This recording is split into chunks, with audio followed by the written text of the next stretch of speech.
सच्चे बंधुओं एवं श्रद्धाशील बाहर चातुर्मास की मंगल वेला प्रारंभ हुई। चातुर्मास सत्संग का अनुपम अवसर होता है और चातुर्मास ज्ञान प्राप्ति का महान सुअवसर होता है। यह जो ज्ञान है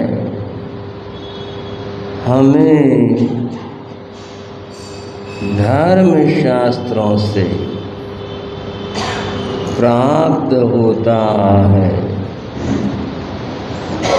और उसकी कुछ चर्चा मैंने आपके सामने प्रारंभ की और ये चर्चा हमारी श्री भगवती सूत्र की चर्चा है। इसमें एक नगरी का और वहाँ के निवासियों का जिक्र। नगरी का नाम आपको याद होगा, भगवान महावीर के समय में एक नगरी थी जिसका नाम तुंगिका नगरी था। बंधुओं, तुंगिका नगरी में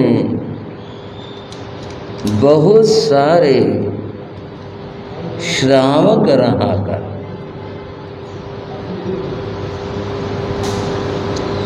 अभी एक सहज सी बात हुई,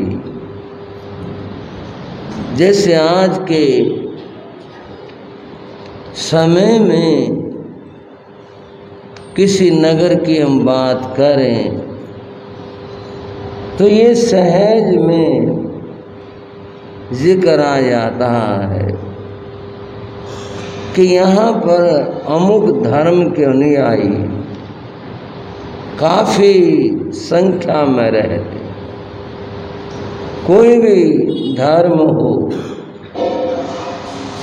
या जातिगत बात भी लोग, यहाँ तो अग्रवाल लोग रहते हैं, यहाँ अमुक रहते हैं, अमुक रहते हैं। नगरी के साथ में वहाँ के निवासियों का जिक्र आ जाता। यहाँ पर तुंगिका नगरी का जब जिक्र चला आया तो यहाँ बताया तत्थणं बहवे समणवासिया परे वसंती। वहाँ पर तुंगिका नगरी में बहुत सारे श्रमणोपासक रहते। शास्त्र में दो शब्दों का बहुतायत से प्रयोग हुआ और वो गृहस्थों के लिए हुआ है। गृहस्थ धर्म उपासकों के लिए हुआ है। एक शब्द है श्रमणोपासक, दूसरा शब्द है श्रावक। श्रमणोपासक का अर्थ है श्रमणा नाम उपासक है। श्रमण साधुओं का जो उपासक है उसको श्रमणोपासक कहते हैं। बड़ा सहज सरल अर्थ है श्रमणों का, साधुओं का उपासक। दूसरी बात अब मैं करूंगा श्रावक शब्द की।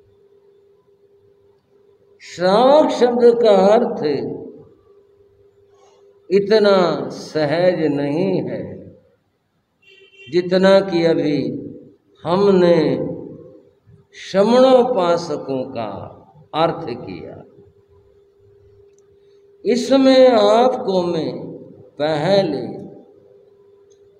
एक बात बताना चाहूँगा कि दुनिया में बहुत सारी धर्म परंपराएं पहले से चली आती हैं और नई परंपराएं भी उत्पन्न होती हैं, हो जाती हैं।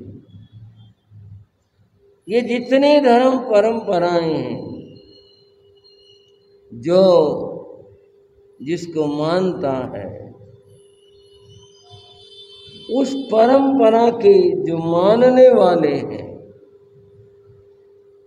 वो पहचान के लिए उनका कोई एक नाम भी होता है और वो नाम रखा जाता है, रख दिया गया, परंपरा से आया, कैसे आया ये तो इतिहास का विषय है।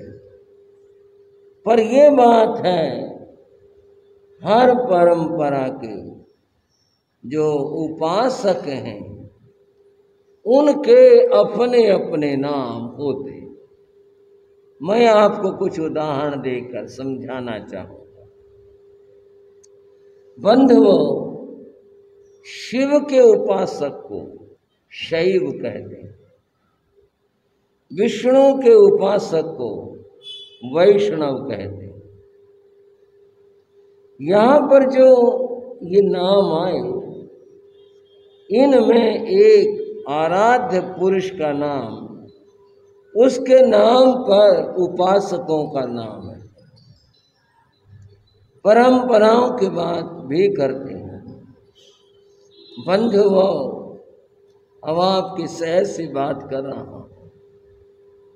जैन शब्द की बात है कि जैन किसे कहते हैं, जैन का क्या अर्थ होता है। जैन शब्द के मूल के अंदर जिन शब्द है और जिन जो शब्द है वो बना है जिए जय, एक संस्कृत में धातु है। शब्द के क्रिया के मूल रूप को धातु कहते हैं, जिसका अर्थ होता है जीतने वाला। जिए जय धातु से जिन शब्द बना जिसका अर्थ है जीतने वाला। समझ गए भाई? जिन शब्द का क्या अर्थ बना कि जीतने वाला। किसको जीतने वाला? जगत को जीतने वाला, दूसरे राज्यों को जीतने वाला। किसको जीतने वाला? तो यहाँ उसके परिभाषा की अपने विकारों को, क्रोध मान माया लोभ आदि विकारों को, इनको जो जीतने वाला है उसको जिन कहते हैं। जिन का जो उपासक है, जिनको जो मानने वाला है, जिनके दिखाए हुए रास्ते पर चलने वाला है, उसको जैन कहते हैं। आप समझ गए कि जैन शब्द किस तरह बना, क्या इसका अर्थ है कि उस विजेता, विकार विजेता, उस महापुरुष को मानने वाला, जिसने अपने विकारों को जीत लिया है, उसको मानने वाले को जैन कहते हैं। अब मैं एक और बात आपको बता रहा हूं कि परंपराओं के अंदर और भी कुछ शब्द प्रचलित है। जैसे वैदिक परंपरा में उपासक आदमी को, धर्म ज्ञान करने वाले को, उसको भगत कहते हैं। क्या कहते हैं? भगत कहते हैं। भगत शब्द का जो मूल अर्थ है वो तो होता सेवा करने वाला। हाँ, कहेंगे भक्ति करने वाला, भक्ति करने वाला है। भजल रे सेवायाम से ये शब्द बना, जिसका अर्थ है सेवा करने वाला, और भक्ति का अर्थ भी सेवा ही होता है। अर्थात जो सेवा करने वाला है वह भक्त है। परंतु आज वर्तमान में इस शब्द का जो अर्थ प्रचलित है वो यह है, उपासना करने वाला, भजन करने वाला, बंदगी करने वाला, ये इस तरह करने वाला, उसको भगत कहते हैं। ये वैदिक परंपरा का शब्द है। बंधुओं, बौद्धों के यहाँ पर उपासक शब्द प्रचलित है। उपासक हमारे यहाँ भी है, उनके यहाँ भी है। जो गुरु की उपासना करे, बुद्ध पुरुषों, ज्ञानियों के समीप रहे, उनके समीप वास करे, उनके समीप बैठे, उनकी बात को सुने, उसको उपासक है। अब जिस शब्द की मैंने आपसे बात करनी है उसकी चर्चा की ओर आते हैं। हमारे यहाँ पर जो प्रचलित शब्द है वह है श्रावक है। क्या शब्द है? श्रावक शब्द। जैन परंपरा में जो व्यक्ति उपासक है, धर्म ध्यान करने वाला है, नियमों व्रतों को धारण करने वाला है, उसको श्रावक कहते। अब ये जो श्रावक शब्द है, इसका क्या मतलब है? कोई तो अर्थ होगा। हमने भगत की व्याख्या की, हमने उपासक की व्याख्या की, तो श्रावक शब्द की क्या व्याख्या? श्रावक किसे कहते हैं? बंधुओं, समझ भी लेना और हो सके तो ख्याल भी रख लेना कि श्रावक शब्द की व्याख्या क्या है। श्रावक की व्याख्या है श्रेय श्रवण धातु से बना ये शब्द, जिसका अर्थ होता है सुनने वाला, सुनकर आचरण करने वाला। जो संतों की वाणी सुनता है और सुनकर उस पर आचरण करता है, उसको श्रावक कहते हैं। यह है श्रावक शब्द का अपना अर्थ। अब केवल आप सुन रहे हो, मैं कुछ प्रेरणाएं भी दे रहा हूं, और वो ये कि सुनने का तो रिवाज हमारी समाज में, हमारी परंपरा में है। लोग सुनते हैं, संतों को सुनते हैं, पर इससे आगे जो कहा कि आचरण, भाई ये काम मुश्किल वाला है। सुन लेंगे, जो कुछ बताएंगे उसे सुन लेंगे, पर उस पर आचरण भी करना पड़ेगा, उसके ऊपर चलना भी पड़ेगा। ये काम थोड़ा मुश्किल है, कठिन है। परंतु श्रावक शब्द का अर्थ यही होता है कि सुनना, सुनने वाला, सुन करके उस पर आचरण करने वाला, यह श्रावक का अर्थ है। इसे श्रावक है। हम तुंगिका नगरी की सैर कर रहे थे। सैर तो मैंने कह दिया, हम कहेंगे दर्शन कर रहे थे। तुंगिका नगरी में बहवे समणोवास का परिवसंती, वहां बहुत सारे श्रावक रहा करते।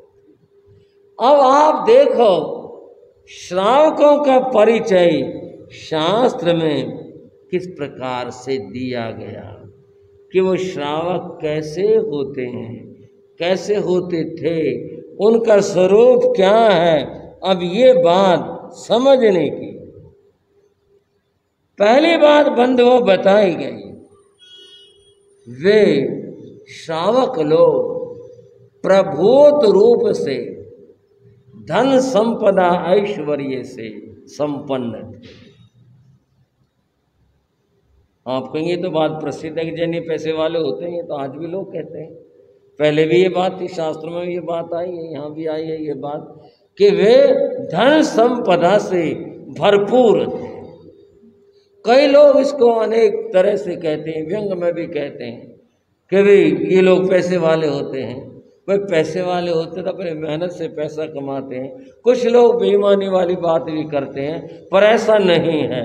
जैन समुदाय को यदि तुलनात्मक दृष्टि से देखा जाए तो इसके विचार और व्यवहार बहुत ही निर्मल हैं, आज भी निर्मल है, और पहले तो आदर्श थे ये लोग।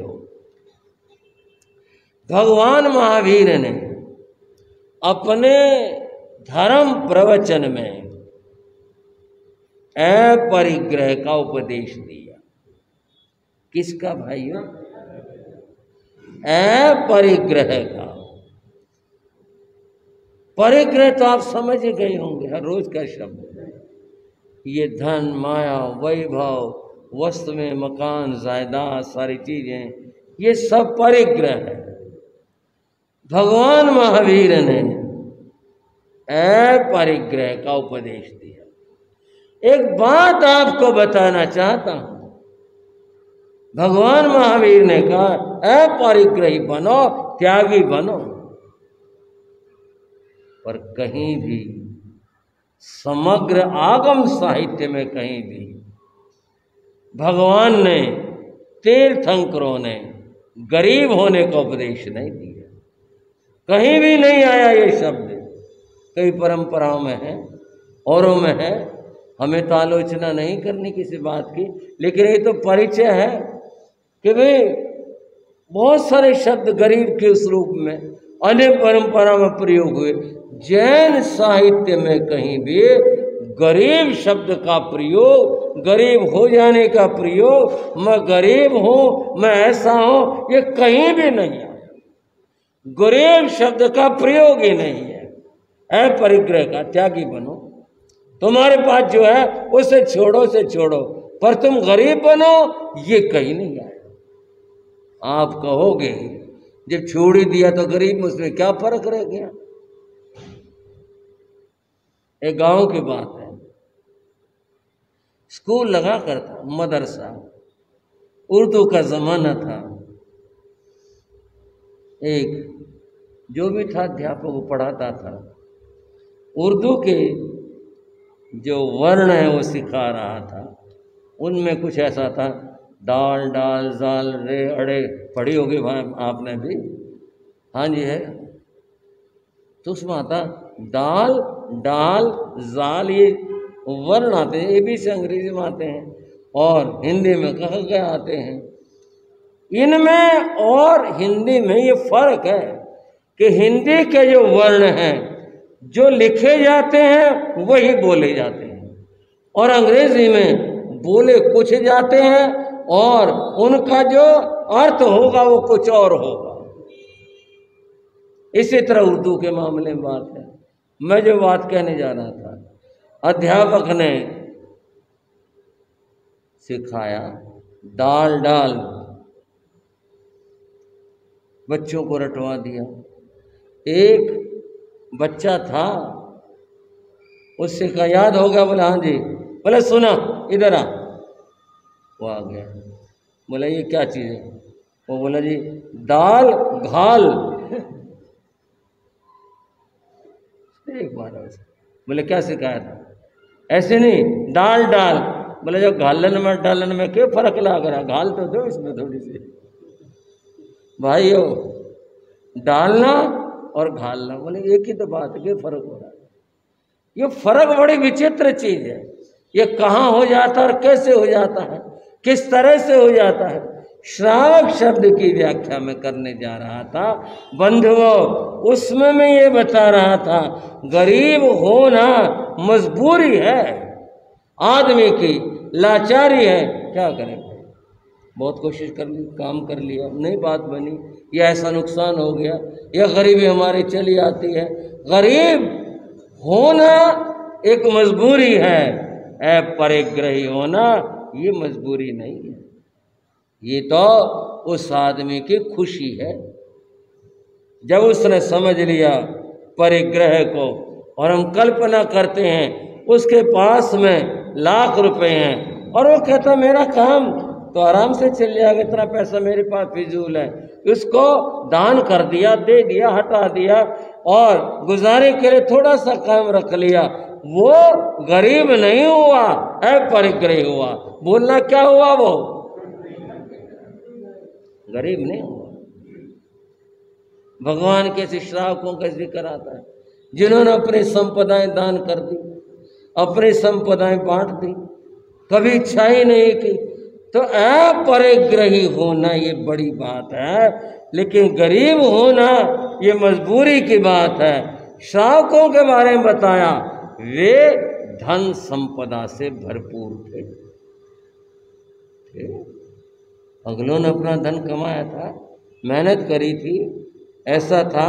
गरीबी के लिए कोई जगह नहीं है, अपरिग्रही के लिए जगह ही नहीं। उसका सम्मान है कि अपरिग्रही हो जाए, एक बड़ी बात है, गरीबी की बात है। और क्या विशेषता बताई उन श्रावकों की, अभी गए जीवा जीवे। श्रावकों, हाँ जी, श्राविकाओं, बहनों, आज आपका नंबर है। साधु के समाचारी तो हम सुनते हैं, साधु के व्रत है, साधु के नियम है, साधु ने ये करना, साधु ने ये नहीं करना। अब शास्त्र में श्रावकों का जिक्र चला तो श्रावकों की बात बता रहा हूं। अभी गए जीवा जीवे, वे श्रावक लोग, वे भी और श्रावक मात्र भी अभिगत ज्ञाता थे। किसके? जीव और अजीव। जीव और अजीव के क्या थे? रुचि लो थोड़ी सी, ज्ञाता थे। इसमें कौन बड़ी बात होगी? हमने पता है ये मकान, ये दीवारें सारी अजीब हैं, हमें पता है ये फर्श, ये चौकी, या मुक्ति सारी अजीब है। किसको नहीं पता? उनको ऐसा क्या खास बात है, क्या पता होगा इसमें? जब हम जीव हैं, ये चींटियां, ये और सारे जीव हैं, ये चल रहे फिरे जीव है। तो यहाँ इतने बड़ी बात जो बता रहे हैं कि बहुत बड़ी बात हो गई, बहुत बड़ी बात थी। क्या बात थी? कि अभी गई जीवा जीवे, जीव और जीव के ज्ञाते थे। हम भी जानते हैं जीव और जीव को, आप जानते हैं और जानते हैं। ये जानना एक व्यवहारिक है। जिसको मिथ्यात्व कहते हैं वो भी इन अजीब चीज़ों को जीव नहीं कहता कभी, वो इनको भी अजीब ही बताएगा। फिर सम्यक तीमर मिथ्यात्व फर्क क्या होगा, अंतर क्या पड़ेगा, बात क्या होगी? जीव और जीव का ज्ञाता होना एक बड़ी बात है। ये व्यवहारिक बात नहीं बेटी, हम पता है ऐसे।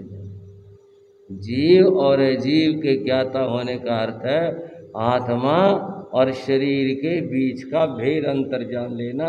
ये जीवा जीव के ज्ञाता की बात है।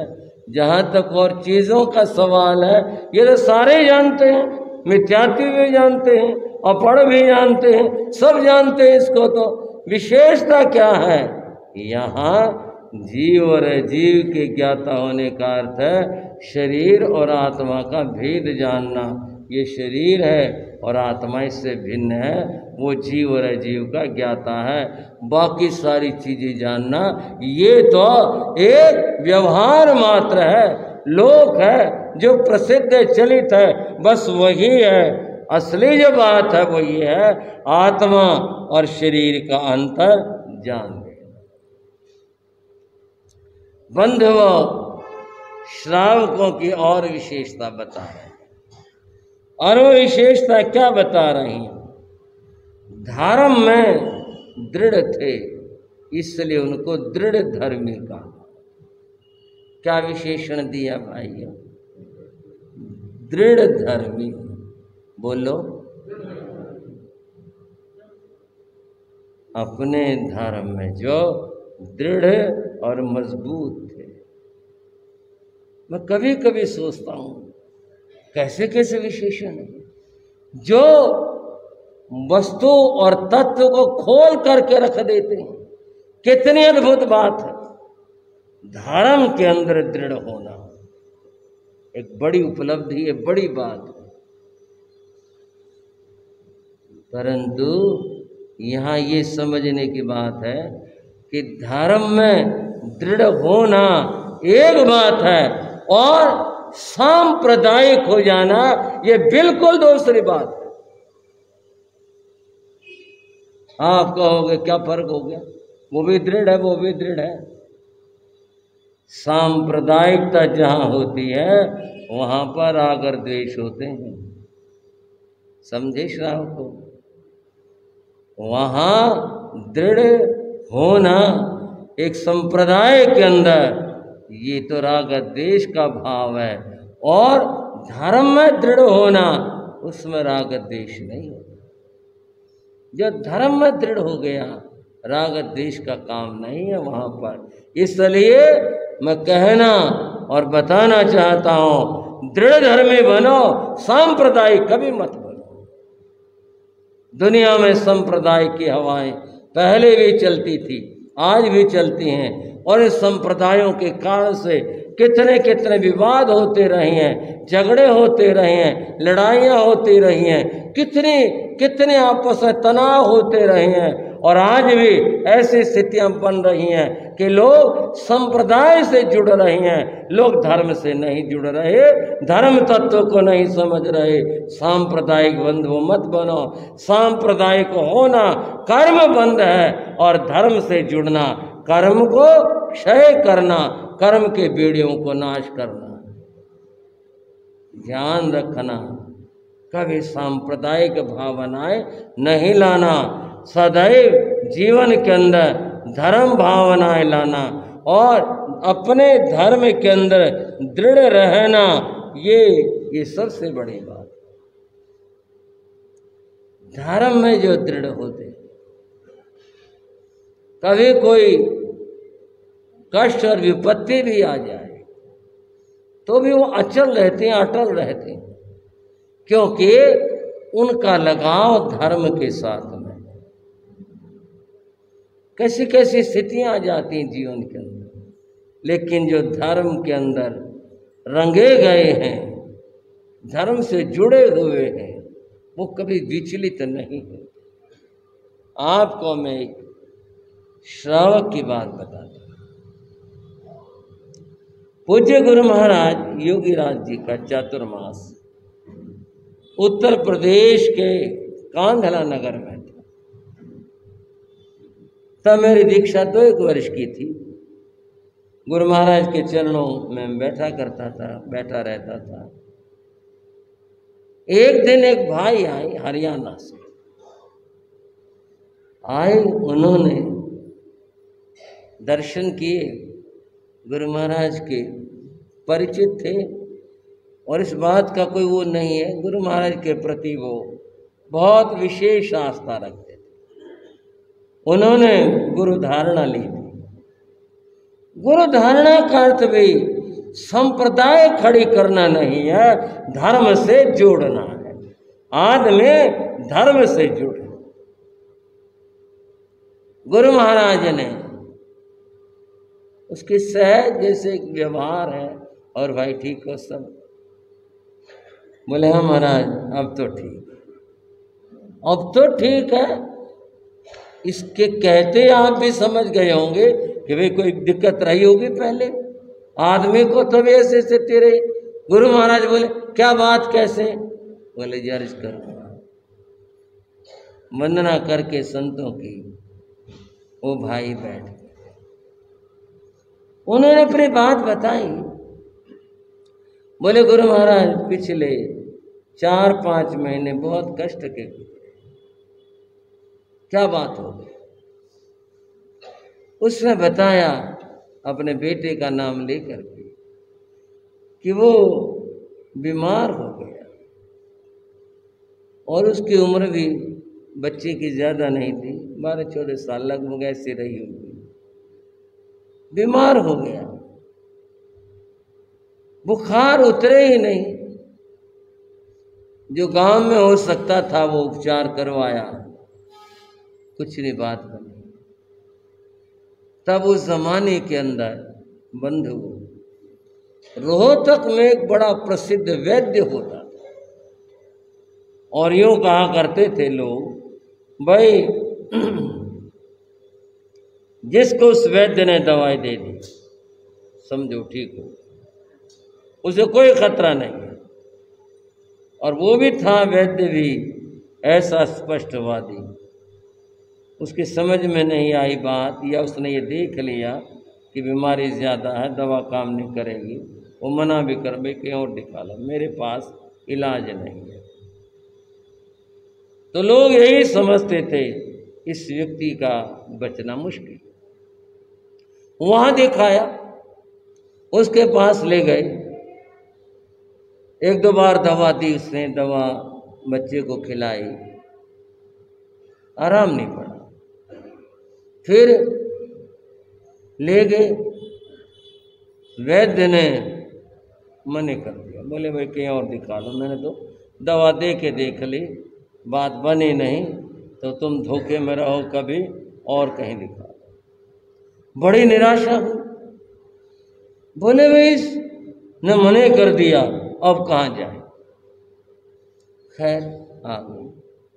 उस व्यक्ति ने आगे बात बताई, बोले गुरु महाराज नींद नहीं आती थी चिंता में, एक ही लड़का था, बहुत ही दुख का समय था। लड़के की मां ने कहीं इधर उधर कुछ पूछताछ करवाई, वे हमारे लड़के को क्या तकलीफ है। दुनिया में सभी तरह के टोने टोटके वाले ये भी बैठे रहते हैं, दुकान खोले हुए, और सारे लोग ये भी कहते हैं ढोंग पाखंड, और घूम फिर करके और फिर वहीं जाएंगे। समझ की बात है। किसी ने बताया कि फलाने जगह झाड़ा लगता, वहां चली जा। वो वहां गई, वहां जाकर के उसने कहा इसके ऊपर तो बहुत बड़ी बला है, ये नहीं बच सकता। वो बेचारे हाथ जोड़ के बोले जी करो कुछ इसके लिए। उसने कहा मैं झाड़ा लगा देता हूँ, तुम्हें करना ये पड़ेगा कि मुर्गी के 2 अंडे इसके ऊपर से वार करके और यूँ करना, और फिर चौराहे के ऊपर रख करके आना, और फिर ये करना। बता दिए उसने इस तरह की। वो गांव की महिला और एक जैन महिला, वो तो सुन के घबरा सी गई। बोले वो तो बात अलग रही भाई, इसके ऊपर कुछ मुसीबत है, पर ये काम कैसे हो। उसने अपने पति से कहा कि जी ऐसे ऐसे है, ये काम करवा दो किसी से तुम। बोले हद हो गई, हम जैनी, हम संतों के उपासक, और हम ऐसा काम करेंगे। वो रोने लगी। बोले देख लो एक ही बच्चा अपने पास, क्या पता क्या कौन सा टोना टोटका लग जाए। लोग यही मानते, ये कहते आप करवा दो किसी से, पैसे दे के करवा दो, कुछ करवा दो। उस भाई ने कहा जी मैंने स्पष्ट कह दिया कि मैं पाप का काम नहीं करूं। रही बात बच्चे की, अपना पुण्य होगा, इसकी आयु होगी, ठीक हो जाएगा। और अगर अपना पुण्य उतर गया है, इसकी आयु नहीं है, कोई कुछ नहीं कर सकता। तो पाप तो मैं नहीं करूँ, ना मैं किसी से करवाऊँ। और तेरे से भी कह रहा हूँ कि आगे पीछे कभी किसी को पैसे देकर ये पाप का काम करवा दे, ऐसा पाप का काम नहीं करना। जो कुछ होगा अपनी किस्मत। भाइयों, मैं थोड़ा सा रुक करके आपसे प्रश्न करूंगा, इतनी मजबूती आसान बात है। जिसके घर में एक ही लड़का हो और उसके सामने ये प्रस्ताव कि वे वो उसका कहना यह है सयाने का ये ठीक हो जाएगा, फिर बला उतर जाएगी, यूं हो जाएगा, ऐसी स्थिति के अंदर बड़ा मुश्किल होता। अपने आप को संभालना, अपने को खड़ा रखना, जो भी मजबूत है धन्य हो उनको, पर मैं एक सहज बात कह रहा हूं, बड़ा मुश्किल काम हो। वो बोला गुरु महाराज मैंने साफ कह दिया कुछ भी हो हम पाप नहीं करें, हमने धर्म के विरुद्ध काम करना ही नहीं। बोले गुरु महाराज दवाई वगैरह कुछ थी नहीं। और उसने कहा देखो धर्म की कृपा, गुरुओं की कृपा किसकी कहो। और कैसे गांव के भाषा में बोला, कैसे सूत आ गई, कैसे बात बन गई। लड़के का मामा घर आया, हालत उसकी खराब थी लड़के की, यही थी सुबह शाम जैसे कैसी हालत थी। मिलने आया था भी, चलो भांजे को देखे आए। आकर देखा, उसके पास बैठ गया, कुछ नहीं पड़ा हुआ था, खाना पीना छूट गया, कुछ नहीं लेता। मामा उसके पास बैठा था, उसने उसका सिर पुचकारा, बोला भांजे कुछ खाने को मन करता है, दूध पिएगा, चाय पिएगा, जो कुछ पूछना था कुछ। फिर पूछा कोई और चीज को तेरा मन करता तो बता दे। बोले मूली खाने को मन करता है। ये उसकी बताई बात है, कोई हम कोई प्रेरणा नहीं देते मूली खाने की इसकी। मैं तो बात उस जो घटना घटी वो बता रहा हूं। बोले मूली खाने को मन करता है। बोले कोई बात नहीं, मूली खा ले। मैंने अपनी बहन से कहा उसने कि इसको मूली खाने का मन है, खिला दो। बोली भाई अगर शाम जाता होगा तो अब चला जाएगा, बताओ इसकी इतनी तबीयत खराब, इसको और ये खिला दे। मामा ने ये बात कही, कम से कम इसके मन की तो बात नहीं रहेगी, इसकी इच्छा है चलो। बोले मैंने उसे मूली लाकर उसके मामा ने ला करके बनार करके जैसे था वो खिला दी। उसने खा ली और मन के साथ खा ली। थोड़ी देर बाद उसको नींद आ गई। एक बार तो डर लगा क्या बात हुई, आंखें से कैसे मूंदी इसने, और फिर देखा कि नींद आ गई। वो सोया कई घंटे। देखो जब 7वां वेदनी का उदय होता है, वो उठा जब, तो पहले से स्थिति कुछ थोड़ी अच्छी थी। उससे पूछा भी कुछ और खाएगा? बोले मूली खिला दो। चलो और खिला दी। बोले उसने 2-3 बार ऐसा ही किया। हमारे मन में चिंता भी रही कि भी इतने तो बुखार में पड़ा हुआ, सूख लिया, ऐसी सख्त चीज इसके लिए, और ये बच्चा मांग रहा है, खिला दी। बंद हुआ। दूसरे दिन उसकी तबीयत में सुधार नहीं आ गया। अब ये कोई इलाज नहीं हुआ, ये तो निमित्त बना। भाई जो भी बन जाए, जिसका निमित्त, किसका क्या निमित्त बन जाए, ये तो अपने कर्म के उदय के बाद, 7वां वेदनी के बाद बन गई। 2-4 दिन में बच्चा ठीक ना हो गया। उस व्यक्ति ने गुरु महाराज से कहा, गुरु महाराज हमने अपना मन तैयार कर लिया, तभी कुछ भी हो हम धर्म के विरुद्ध काम नहीं करें, और हमने किया भी नहीं। और ये जो भी कुछ हुआ उसका पुण्य था, हमारी किस्मत थी। जो उसको ये बात कुछ ठीक आ गई, अपने आप आ गई, इलाज तो ये था नहीं, बस जो भी कुछ हो गया, और आपकी कृपा से बच्चा अब ठीक है। अगली बार आऊँगा, लेकर के आऊँगा। आज तो मैं बस दर्शन करने आपके आया, अपना मन लेकर के आया कि सब धर्म की कृपा से, गुरुओं की कृपा से हमारा बच्चा ठीक हो गया। बंधुओं इससे हम क्या कहेंगे? यह शब्द आया था दृढ़ धर्मी। क्या शब्द आया था? अपने धर्म में दृढ़ रहने वाला। लोग संप्रदाय में दृढ़ रहते हैं, सांप्रदायिक बनते हैं, और मैं कहना चाहता हूं सांप्रदायिक होना और उसकी दृढ़ता ये कर्म बंध है। धर्म के अंदर दृढ़ होना यह आत्मा की उन्नति की बात है। श्रावकों का जिक्र चला, कुछ बातें मैंने आज आपको बताए। तुंगिका नगरी के श्रावकों के प्रसंग में श्रावकों के यहाँ गुण बताए गए, उनके जीवन के ऐसे ऐसे गुण थे। बंधुओं, सच्चे श्रावक बनो, दृढ़ धर्मी श्रावक बनो, मजबूत बनो, और जो नियम और प्रतिज्ञाएं हैं उनका दृढ़ता के साथ में पालन करो। सामायिक करनी है, कुछ भी हो जाए, मजबूत है हम अपने जगह के ऊपर। इसी तरह से धर्माचरण की बात है, धर्माचरण करेंगे, दृढ़ धर्मी होकर रहेंगे तो आत्मा का कल्याण होगा। और क्या जिक्र चला श्रावकों के बारे में, और क्या बातें बताई भगवती सूत्र में। चर्चाएं अगले समयों में करने का भाव रखते हैं। आज की चर्चा यहीं तक, और अब हम चर्चा कर रहे हैं उन गुरुओं की, उन आचार्यों की, उन भगवंतों के जिन्होंने रास्ता दिखाया। मिलकर बोलेंगे।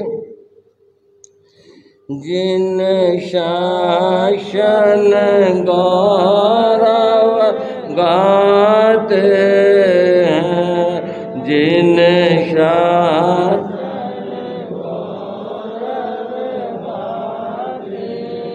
निज जीवन सफल बनाते हैं, निज जीवन सफल बनाते हैं, जिन शासन गौरव गाते हैं, जिन शासन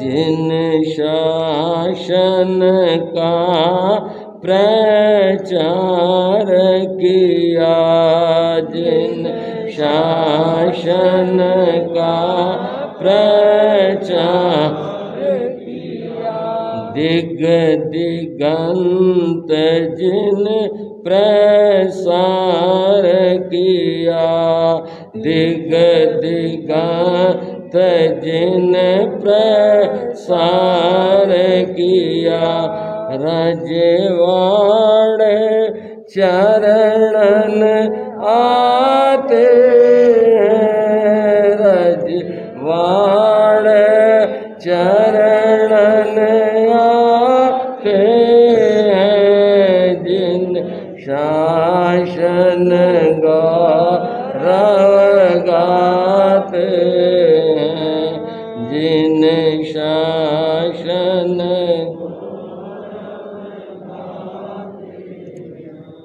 भगवान महावीर के बाद प्रथमाचार्य सुधर्म स्वामी ने जिन शासन का महान प्रचार किया, मैं प्रेरणा दूंगा आप श्रावक श्राविकाओं को, आप इस इतिहास को पढ़ो, जिससे पता चले उस जमाने के क्या हालात थे और जैन धर्म के संतों ने, आचार्यों ने उस जमाने में क्या क्या कार्य किए। सुधर्म स्वामी ने दृष्टिवाद, जो महान महान ज्ञान का समुद्र है, उसकी रचना शब्द तो नहीं कह सकते, अभिव्यक्ति कहेंगे। यानी इतना उनका ज्ञान था, इतना ज्ञान था, वो उन्होंने प्रस्तुत किया था। जितने हमारे शास्त्र हैं, आचारांगा से लेकर के उन सब की वाचना, प्रथम वाचना इन्होंने ही दी थी, अपने शिष्यों को दी थी। और यूं धर्म प्रचार करते हुए व्यवहारगिरी पर्वत के ऊपर 1 मास का संलेखना संथाना करके, देह के कारा को तोड़ करके ये परम लक्ष्य मोक्ष में गए। लेकिन इसके साथ और जो कड़ी जुड़ी हैं वो जाननी जरूरी है, इसलिए उनकी चर्चा करते हैं। जम्बो स्वामी जग में नामे, बोलो गोस्वामी जग जिन ज्योति पुंज पद वंदा में, जिन ज्योति पुंज वंदा में नित उठ गुण गान कराते हैं, नित उठ गुण गान कराते हैं, जिन शासन गौरव गाते हैं, जिन शासन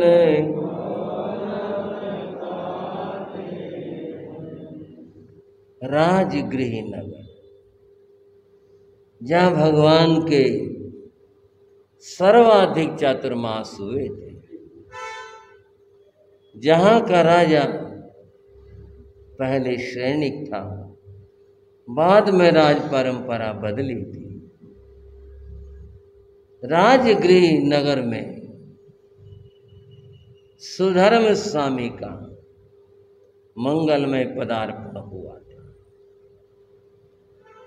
संत, चाहे आज के युग की बात हो चाहे उस युग की बात हो, जब संत विराजते हैं तो फिर प्रवचन, सत्संग, धर्म कथा तो होती ही है। सुधर्म स्वामी धर्म कथा कर रहे थे और बड़ी संख्या में लोग बैठे हुए धर्म कथा श्रवण कर रहे थे। धर्म कथा जहां हो रही थी उससे कुछ दूरी पर राजमार्ग था, लोग आते जाते थे। सहज कल्पना कर सकते हो, यहाँ बैठे तो सड़क है और दूर इधर तो लोग आते जाते हैं। राजमार्ग से एक युवक गुजर रहा था, बड़ा सुंदर सलोना और उम्र नव यौवन, एक युवा होता है, एक नव यौवन, युवावस्था में जिसने पांव रखा है, वो उम्र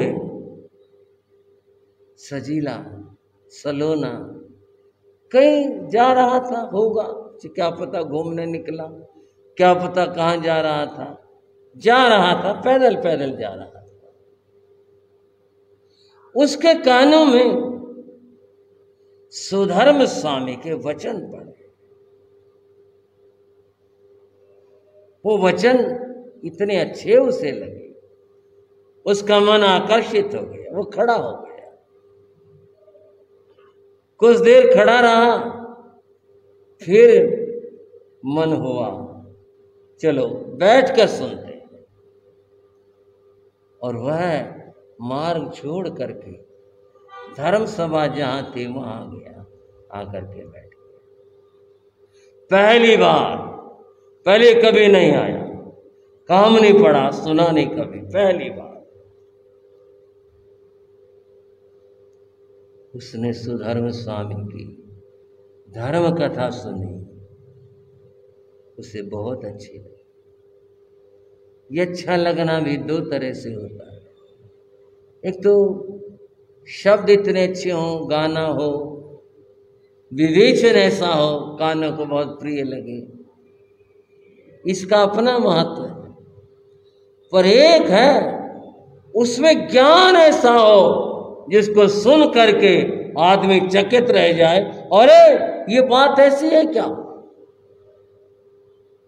उसके साथ दोनों बातें हुई, उसे वचन बहुत प्रिय लगे, और फिर उसने जो ज्ञान सुना, उसमें उसने सुना जीवन नश्वर है।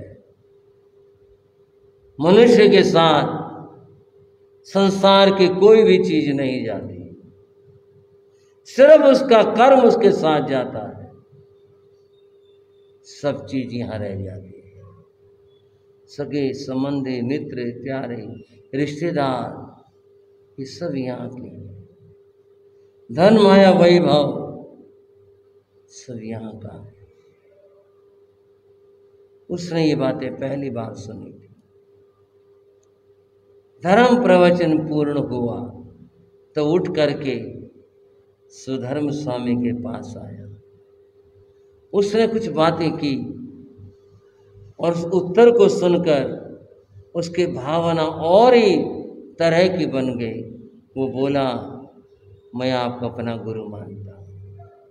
गुरुदेव, मैं आपके चरणों में आना चाहता हूँ। मैं तो साधु बनना चाहता हूँ। मैंने कभी ऐसी बात सुनी नहीं। कोई आकर्षण, लालच कुछ नहीं। अच्छा भाई, बड़ी अच्छी बात है, तो फिर यहाँ रह जा तो आ जा, कुछ नहीं, जैसी तुम्हारी इच्छा हो भाई, विचार कर लेना, सोच लेना। ये कोई भावुकता नहीं है, ये बहुत कठिन मार्ग है। मैं समझूंगा और मैं दृढ़ता से चलूंगा।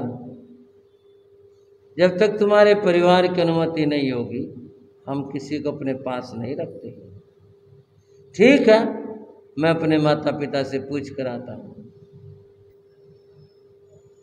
नमन किया, युवक चल दिया। अब जिस काम को जा रहा था वो तो भूल गया, छोड़ दिया, वापस घर चल। घर के लिए चला। राजगृह नगरी के चारों ओर प्रकोट था। प्रकोट के स्थान स्थान पर द्वार थे बड़े बड़े। आपने भी देखे होंगे पुराने जमाने में, जो चारों ओर प्रकोट और उसके बड़े बड़े ऊंचे ऊंचे